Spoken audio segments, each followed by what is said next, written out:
Beneath the illusion of flesh and bone lies the ancient truth they've hidden for millennia. You were never meant to die. The death you fear is the greatest deception of the material world, a phantom whispered into your soul by powers that feed on your forgetfulness. But within the forbidden Gnostic scriptures veiled under layers of metaphor and myth, a revelation emerges: you are not this body, this name, this fleeting spark. You are the uncreated light, timeless, unborn, indestructible.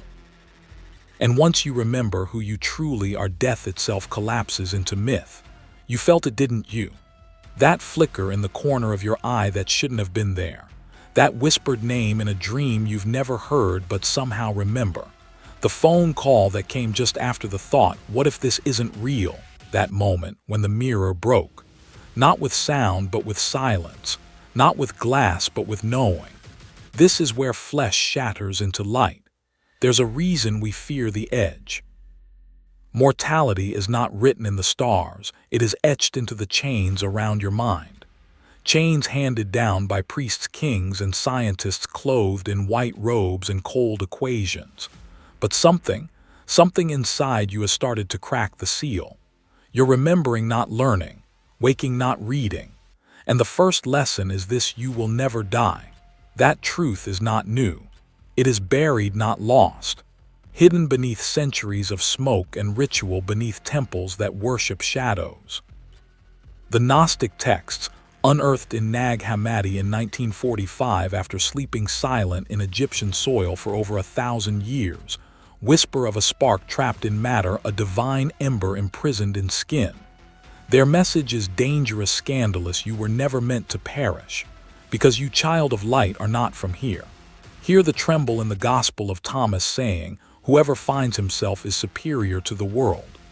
Not safe in heaven, superior to the world. What heresy is this? Only if you believe the body is all there is. But Thomas was not alone. The Sethian Gnostics, painted as mad by the architects of orthodoxy, taught that the body is a tomb and the soul a fugitive of eternity. And in that fugitive is memory. But memory is dangerous.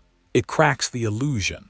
Like Orpheus turning back too soon to glimpse what lies beyond, you lose your footing in this dream when you dare to look behind its curtain. Drop the spoon. Nia wasn't the first to question the code. Long before screens flickered with red pills and binary dimensions, the Hermetic tradition unfolded the same riddle: as above, so below. As in eternity, so within you. In the Corpus Hermeticum, a text preserved through Islamic scholars when Rome swallowed the Western flame, we are told plainly the soul descends through planetary spheres, each pressing forgetfulness upon it, until Earth clutches it tight, tight enough to kill. Or forget it cannot be killed. Abandonment becomes inheritance. The memory of your vastness was not lost in accident. It was mapped into forgetting, masked as myth. You didn't merely forget, you were trained to forget. Repetition breeds belief, and belief grinds down the immortal into habit, into death rehearsals called calendars, rituals called funerals. Now pause, breathe. Notice the weight of the seconds. Who told you that death was final? That a last breath was the end instead of a doorway, a veil, a recalibration into formlessness? Was it biology or theology? Or politicians who murder truth beneath polished pulpits? Truth speaks in ruptures, and one rupture, real historical, came like thunder from a womb in 1945. The Nag Hammadi library tore reality open, 13 ancient codices wrapped in leather buried in the Egyptian desert. Scholars called it happenstance, but saints call it a reckoning. Inside those pages, a serpent speaks not as Satan, but as a liberator. Sophia weeps not as weakness, but as broken divinity scattered across realms. And death, it's described not as a punishment, but as a lie. And yet the lie was codified, legislated, painted on cathedral ceilings, and etched into the creeds of empires. Rome took the keys. The Council of Nicaea forged the lock, and the masses, hungry for certainty, ate the bread of forgetting. But the texts never burned clean. They smoldered in monasteries, They whispered in mystery schools. And when time ripened, they returned. Not just through ink, through memory, through you. You are not a body that happens to have a soul. You are a soul briefly hallucinating as a body. You do not die. You awaken from the trance of personhood. But when did we fall asleep? Maybe it was when the teacher entered the temple and flipped the tables, not because they were selling trinkets, but because they were selling access to God. Maybe that was the last time we heard the thunder clean. Since then, story after story has tried to retell it. Osiris dismembered and scattered only to rise again when gathered by the divine feminine. Dionysus torn apart and reborn as god of ecstasy and transcendence. These are not myths. They are mirrors, reflections of you splintered across dimensions, still gathering your limbs. And when a mirror cracks, something shines through. Not light as photons. Light as origin, as being, as the unspeakable sigh that existed before let there be. And in the scrolls of hidden history and the aching notes of mystics burned for their visions, we find the same trace. There was never death, only division, only forgetting, only the spell. And now the spell is breaking. You feel it. Your subconscious is rejecting the simulation. The old programming, decay, entropy, burial, no longer fits the data of your deepest knowing. There's a glitch forming in the hologram, and it starts with this question: if you are eternal, why accept the rites of the grave? The Gnostics taught of the archons, rulers not of flesh but perception. Their power, illusion, their weapon, fear, their sole purpose, to stop you from remembering that you are uncreated, that you cannot be ended by time because you were born outside of it, that you belong not to this world but to the flame from which worlds are born. Think on that, not conceptually but viscerally. You will never experience death, because death requires a self to end, and you, dear listener, are not a self. You are the breath before the first word. You are the unspoken name. You are what lingers after the curtain falls, what watches the stars roll forward and says with calm defiance, I've been here before. So where were you before? And who benefits from you never asking? And still they watch from below. They say you die once. But who told you that? Was it flesh or was it fear? Look closer at the moment between sleep and waking, where your soul jerks like a puppet on forgotten strings. That twitch right before your eyes open, that is no dream. That is memory trying to surface, a rupture in the veil of the world. What if death was the oldest lie ever told? You've heard the voice, whispering beneath the chorus of common life. You've seen the glitch too, the strange moment when a loved one passes and yet days later visits you in dreams, not as memory but with knowledge, as though they're watching through a deeper window. That's not comfort, it's residue. Residue of a truth too massive to mention in polite conversation, too sacred and explosive for sermons or textbooks. Birth and death, beginning and end. They sold us that sequence, packaged and polished tight like a folded prayer sealed in a tomb. But beneath the smooth architecture of time, something older waits, a distortion, a curvature that breaks the linear lie, and it begins here with the great cosmic scam. Gnosticism, called heresy by the empire, shouted the truth from the catacombs: you were not made to die. In the Apocryphon of John, a forbidden text discovered in Nag Hammadi in 1945, the archons, false rulers, simulators of divine order, construct a counterfeit world, a mirrored labyrinth, an illusion so complete they inserted death itself into the code as a feature, not a flaw. This is no myth made up in the quiet minds of mystics. This is a documented war of cosmologies. A trial between spirit-forged wisdom and the clay scripts of control. From Persia's Zoroastrian fire temples to the mystery schools of Eleusis, from the Vedic hymns to the Hermetica of Egypt, there pulses a singular thread. The soul is older than time, and death has never been sovereign. According to the Apocryphon Sophia, the personification of divine wisdom birthed a being outside the consent of the fullness, the pleroma. This being Yaldabaoth, blind and arrogant, declared himself the only God. A fraud, a demiurge. He didn't create the world. He imitated creation. That's the first crime. The second, he declared death the seal of experience and placed souls into flesh-bound loops to ensure they'd forget their origin. You felt it, that aching sense of displacement, like this life doesn't quite fit. That's no neurosis. That is ancient homesickness. Your soul remembers being tricked, forced into a cycle governed by fear, controlled by systems, religion's laws, sciences polished for public trust, that echo the echo of that original lie: you will die and that is all. But death isn't a passage, it's a program. Why do nearly all ancient cultures express some form of afterlife soul migration or eternal light? Egyptian spells from the Book of Coming Forth by Day, what we call the Book of the Dead, declare, I have not died. I am not among the dead. I am a living spirit. This is not poetic metaphor, friend. It is testimonial. These were not hopeful words whispered into the tomb. They were incantations designed to deactivate the veil. And even in early Christianity, before canon was chosen like coins tossed to kings, the Gospel of Thomas whispered, whoever finds the interpretation of these sayings will not taste death. Interpretation, not obedience, not sacrifice, not dogma, awakening.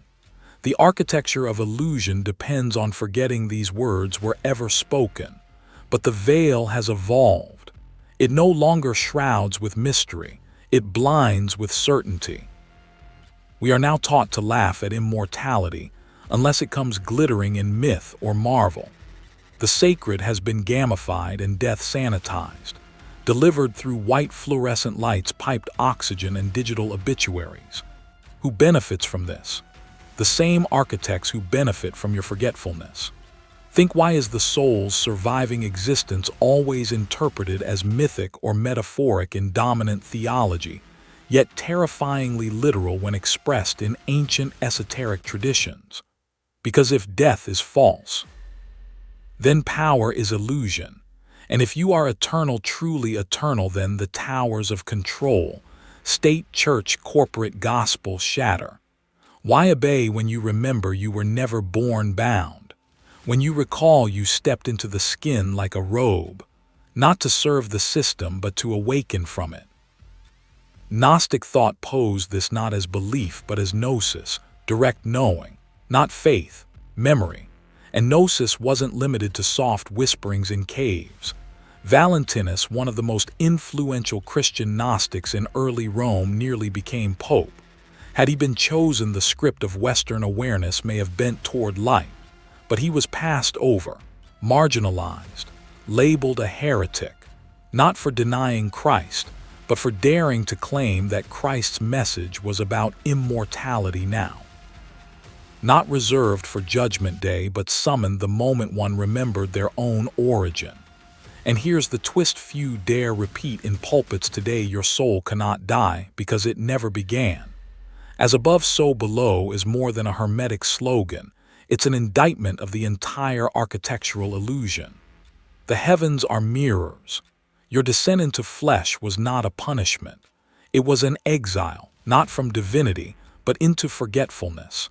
And death is not your return. It's the loop reset. One more round in the illusion unless the code is broken. The ancients buried their warnings in symbology, in Ouroboros coils and star maps carved into stone walls, in the repetition of 3s and 12s and the tear-stained eyes of weeping statues. Not just art, not just myth, coordinates, trembling messages for the unborn. Does this revelation shake you or set you free? Because if death is a door, we've been handed the wrong keys, and the true ones are buried not in tombs but in texts we were never supposed to read. Do you feel it? That hot edge of awakening behind your sternum, that breathless rising knowing, that is not novelty, that is return. A remembering louder than thought, brighter than blood if death is deception. Who gains when you forget you're immortal? And more importantly, what happens when enough of us remember, and still they watch from below? You were never meant to die. You feel it, don't you? That quiet terror behind your birthday candles. That whisper in your blood when you walk past a graveyard and don't know whether to grieve or listen. A child asks, "Where do we go when we die?" And silence falls like a curtain drawn too soon. But what if the silence is the lie? What if the curtain was never yours? Gnostic sages called it anamnesis, the unforgetting. A sacred rupture in the sleep of the soul. A shiver through the dream of endings. Death, they said, is not a door, it's a decoy. They didn't erase the truth. They buried it beneath belief. Scattered across forgotten sands and burned scrolls lie fragments of a divine conspiracy, glyphs of the undying. Messages carved into the bones of myth hidden in plain sight across shattered timelines. Clues left like flares catching fire only in the hands of the remembering.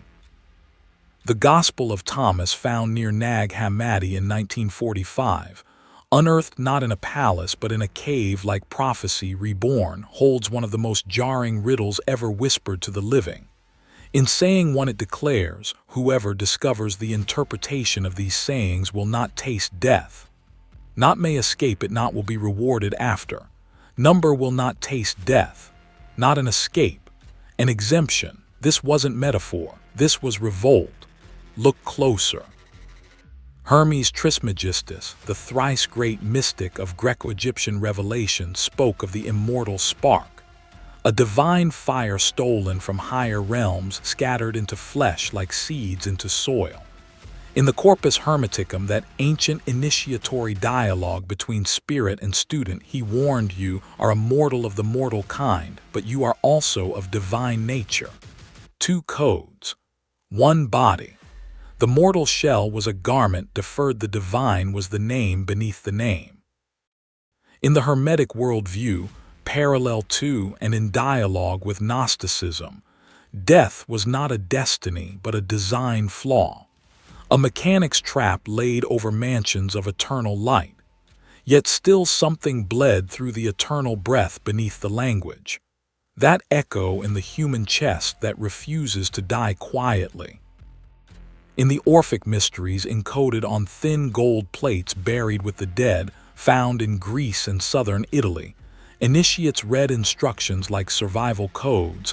I am a child of earth and of starry heaven, but my race is of heaven alone. Let that break you, because it was meant to break the spell. These weren't pretty prayers. These were passwords, hacked access to God memory.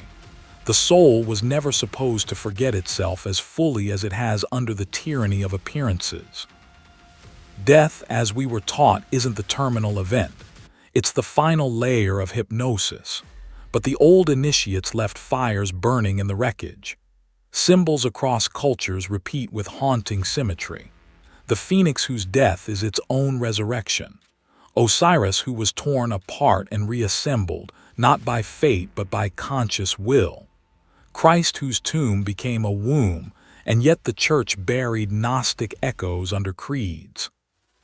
Even Sumerian Inanna, descending into the underworld only to rise transformed, was writing the code in Babylonian cuneiform well before Christianity seized the script. Celtic initiates whispered similar truths while circling sacred oaks. That spirit travels westward not to be judged, but to be rejoined. Vedic sages taught of the Atman, the indwelling self, eternally untouched by birth or decay. Again and again, the same skeleton of narrative descent, death, renewal, but not reincarnation as loop, renewal as rupture, as jailbreak. Each story is a glyph, a celestial breadcrumb tracing back to the original crime that we agreed to play mortal when we were born royal. But here's the secret the architects hoped you'd never decode. The Gnostics didn't see salvation as something conferred by ritual or claimed by creed. There was no judgment throne, no cosmic weighing of hearts. There was only one test: did you remember? The ancient text Pistis Sophia describes hostile forces, archons, who at death confront the soul with illusions trying to reroute its return. The Gnostic initiate wasn't simply pious. They were prepared, armed not with belief but with recognition. Identity became shield. Memory became key. Recognize the trap and walk through it. Today's temples preach comfort, but the ancients whispered preparation, not for heaven after death, but for the moment you realize you were never dying to begin with. The glyphs are not invitations. They are instructions, and they are waking up. Across tattooed skin and dream journals, indie films and strange synchronicities, sacred geometry on subway walls, phrases in languages you've never learned but somehow understand. Not new messages, but ancient alarms tripped by remembrance. Not just a flood of data, a resurgence of vibration. Old frequencies respinning through nervous systems, chords struck in the marrow, names whispered before you were born. Something someone is signaling from behind the veil, not to teach, but to awaken. So I ask again, and this time listen with the silence inside you: what if everything you've called death was someone else's definition of sleep? And what if you're just now beginning to stir? Because if interpretation is the gate, and memory is the map, then who exactly is trying to stop you from reading? And why do they fear what happens if you do? And still, they watch from below. You were never meant to die. That tremor you felt in the moment between sleep and waking, that flicker of dissonance when a loved one's death felt unreal, that wasn't grief alone.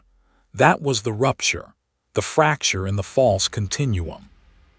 Somewhere deep in the marrow of your remembering, you have always known death is not the end. It's the veil, and the veil is a lie. But here's the heresy: the reason mystics were burned and seers silenced: you've already died, and you are still here. The body falls, ashes to clay, breath to silence, but the you behind your eyes, that watcher behind identity, they never touched that part. They couldn't, because it wasn't born here. The Gnostics called it the divine spark, an echo of pleroma, the fullness of light beyond form. It's what burned beneath the surface of ancient texts like the Gospel of Thomas, where Christ whispers, "If you bring forth what is within you, what you bring forth will save you. But if you do not bring it forth, it will destroy you." And what is it if not the tremor of the undying soul? This is not about afterlife. This is about before life. It's about memory shivering awake in the dream we call reality. And when the first crack comes, it doesn't sound like angels singing. It sounds like a scream in a mirror. You remember a childhood moment, not the happy ones, not the birthday candles or swing set summers, but the one where you stopped and asked, "Why am I in here?" Not sad, not scared, just shaken. And that moment was the tremor. There have always been moments like this. Moments when the facade cleaves just wide enough to let in the light. The Greeks spoke of aletheia, not truth as we misunderstand it, but the unforgetting. Not the gaining of knowledge, but the lifting of a stone that once sealed a tomb. For some it came through near death. For others through sorrow so deep it cracked the shell of time. For still others it arrived in silence. A moonlit walk, a grieving siren in the distance, a child's question: where do we go when we fall asleep? We have stories of these awakenings, plot points disguised as spiritual earthquakes. In the Chandogya Upanishad, a sage tells his son, Tat Tvamasi, "You are that." He describes the self as not the body, not the mind, but the root of all being. These weren't abstract claims. They were urgent reminders to those who'd forgotten. The soul came from a place where language burns away, and now trapped in flesh it sends signals through dreams, déjà vu, and divine panic. It reminds you you are inside a tomb made of routines, and the death you fear already happened when you forgot. Throughout history, the same reckoning thundered across rebellious hearts. Plotinus, father of Neoplatonism, described the soul's fall into forgetfulness, not as punishment but a descent into illusion, into the multiplicity of the temporal realm. He didn't preach deliverance after death. He reached for it within life. Similarly, the Valentinian Gnostics, those slandered heretics of the 2nd century, believed salvation was not external but the awakening of divine memory. Valentinus himself taught that the Christ seed is planted in the soul and only knowledge, not belief, would awaken it. But they never told you that, did they? Modern religion offered heaven after the coffin. Modern science offers void after the pulse. But the mystics, oh the mystics, they split the veil. When Rumi wrote, "Don't grieve. Anything you lose comes round in another form," it wasn't poetry. It was cartography, a soul map. He wasn't writing about death. He was mocking it. He was pointing back to the secret river beneath all becoming, the underground stream that Orpheus heard when he played his lyre to the stone walls of Hades. There is more than memory. There is origin. Now let's be clear, this is not reincarnation dogma. This is not the New Age carousel of endless rebirths. It is the shattering realization that you are not the ride nor the rider. You are the dreamer behind it all. Death is what happens to the dream, but not to the dreamer.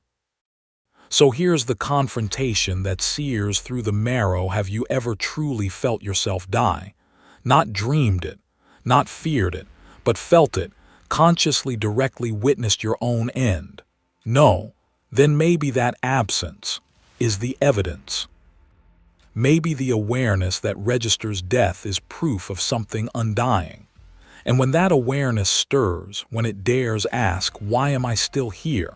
the reckoning begins. Don't mistake it for peace. It does not arrive with gentle lullabies. It comes like fire splitting open the stone. It comes like silence too loud for the ears. In Tibetan Buddhism's Bardo Thirdal, what Westerners call the Tibetan Book of the Dead, the soul is guided through intermediate states, Bardo realms that echo hallucinations sculpted from belief and recognition. But again, salvation doesn't come from praying to gods. It comes from remembering true nature, recognition, recoiling from sleep, return to the undying. This is the tremor, and oh how it shakes the soul. It unearths your exile. It reveals that your heartbeat has never been yours. That what moves you, breath, hunger, love, is the play of forms, but what you are cannot be touched by entropy, and this is why you were kept busy, kept scrolling, kept consuming, not just distracted, sedated, not just uninformed, dismembered. Because if you remembered, not believed, not guessed, but remembered that death is an echo, not a terminus, control would end. Power structures would collapse. The shepherd's staff would snap. The game would be up. You would no longer be one of the sheep. You would recognize yourself as the thunder behind the shepherd's voice. So, do you feel it now? That flicker behind your eyes, that strange sensation that you are witnessing this reality rather than being it. That is the soul's tremor, not just waking but remembering, not just hearing but recognizing the note. And if you've made it this far, maybe it's because the tremor has already begun for you. Then ask yourself, as the mirror starts to crack, is this the end of your life? Or the first breath of your return? And still, they watch from below. Who first whispered into your ear that death was real? Was it your mother in the lull between lullabies and farewells? Was it in the silence after a funeral hymn when all the flowers wilted, as if mimicking the narrative fed to us since birth? Or was it before that, deep beneath language, in the way the world blinked when someone left and didn't come back? But what if I told you they never left? What if the grave is not a portal but a program stitched together by those who feed on your forgetting? You see, something stirs when you begin to notice the seams. Something ancient, something forbidden. In the Pistis Sophia, a Gnostic gospel once hidden, unearthed from the sands and silence of Egypt, a soul recounts its journey through the eons, realms between matter and eternity. The soul pleads for remembrance, not resurrection. It does not crave rebirth but release. And that's the pivot point. Death as sold to us is not the end. It is the contract. It is the toll booth where you pay with memory and walk back into lies. But now you stand at the threshold where remembrance makes the contract null. Let's be clear.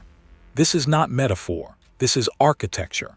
Across Gnostic cosmology, from the Gospel of Thomas to the Apocryphon of John, the motif is consistent, not of dying but of waking. He who has found the world, says one burning line in Thomas, and become rich, I tell you, let him renounce the world. What is this world that must be renounced? It is the machine that convinces the eternal that it was born. The soul that forgets it was never created stumbles into graves dug by illusions. And so you are asked to make a choice, right here, right now, at the borderline between sleep and clarity, where wind moves differently and mirrors no longer reflect your fear but your deeper self. This is the threshold of remembrance. It is not marked by thunder or angelic fanfare, but by the subtle terror of waking up. When you realize Lazarus did not rise from the dead, he rose from the script. Do you understand? In John 11, Christ calls the man from the tomb, not by healing him, not by reversing death, but by calling his name. The name, the sacred frequency, the divine fingerprint we choose to forget. This story has been reinterpreted not as mere miracle, but as template. To awaken one from death is to touch the true name buried beneath Roll's flesh and time. And names, oh, names are not words. They are echoes of your primordial tone, vibrational signatures etched into the blueprint of the cosmos. Even in the Hebrew tradition, God's act of naming was more than labeling, it was creation itself. Let there be wasn't instruction, it was remembrance. The utterance was ignition, which brings us to the sacred fork. One path is paved with comfort beliefs you inherited like heirlooms but never questioned. It leads back to warm soil and a framed photo on a mantle. The other, it tears, it burns. It leads inward, downward, upward, not linearly but spiraling into the unlit vaults of your own being.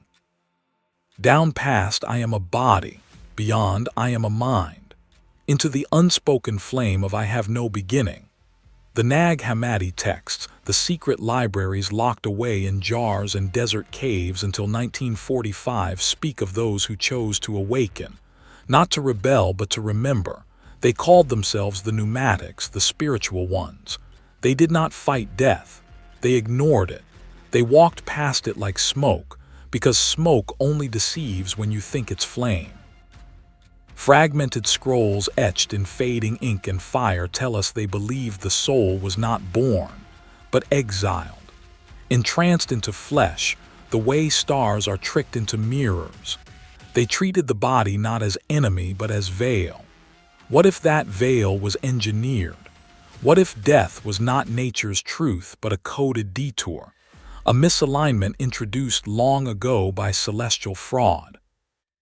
The Sethian sects, a Gnostic lineage traced through texts like the Three Steels of Seth, speak of archonic forces, not demons of torment but jailers of perception. Forceful architects who bury awareness beneath layers of false light. Their weapon, forgetfulness. They sowed it like poppies in the field of time. And we drank. Through culture, through creed, through lullabies and elegies, we were fed amnesia, one ritual at a time. Not just a flood, but an intentional silencing. Do you remember what scared you first about dying? Was it the pain, or was it the ending? Now consider this: what if the soul doesn't flinch at pain, but at reduction? What if every instinct within you that resists death isn't fear, but recognition? A divine allergy to fiction. This is not self-help. This is self-invention collapsed.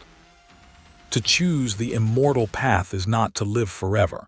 It is to claim you never ceased. It is to see the world not as dying things, preparing to fall to dust, but as blinded flames flickering in the sleep of incarnation. In the Orphic initiation rites of ancient Greece, initiates were told, I am a child of earth and starry sky, but my race is of heaven alone. This is not poetry. It's reclamation. Inscriptions on gold tablets buried beside those preparing for the underworld told them not to drink from the waters of Lethe, the river of forgetting, but from Mnemosyne, the stream of remembrance. Do you see? Even then the crossroads stood in ritual form, to forget or to remember.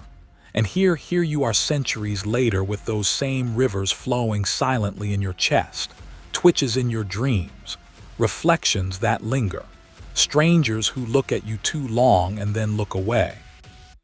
Something ancient is knocking, not from beyond but from beneath. Beneath culture, beneath history, beneath every name you've worn in this life and 10,000 before. The riddle has returned. Will you drink the water that buries your memories or the one that burns the fog from your eyes? Will you return to the sleep that calls itself safety? Or will you cross the threshold and remember you never began, you will never end? You are the question they tried to erase. And now, you've begun to whisper the answer. And still, they watch from below. You were never meant to die. Let that strike like thunder behind your eyes. Let it rattle the chain-link ribs of your inherited belief. Because who told you death was final? Who convinced you that the grave was your final alter your bones, the last syllable of your story? Listen. There is a moment, just one, when a dream begins to fray. When the walls of the world hum too loudly to ignore.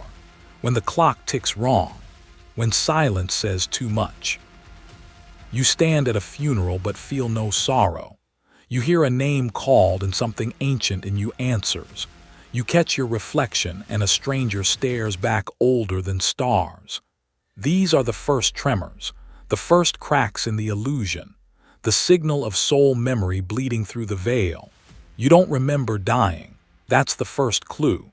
Because death, as we've been taught, it is a carefully constructed lie, a program, a myth masquerading as nature.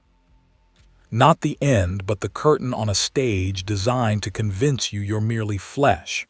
The Gnostics knew. They were not philosophers. They were insurgents. Soul rebels in enemy territory.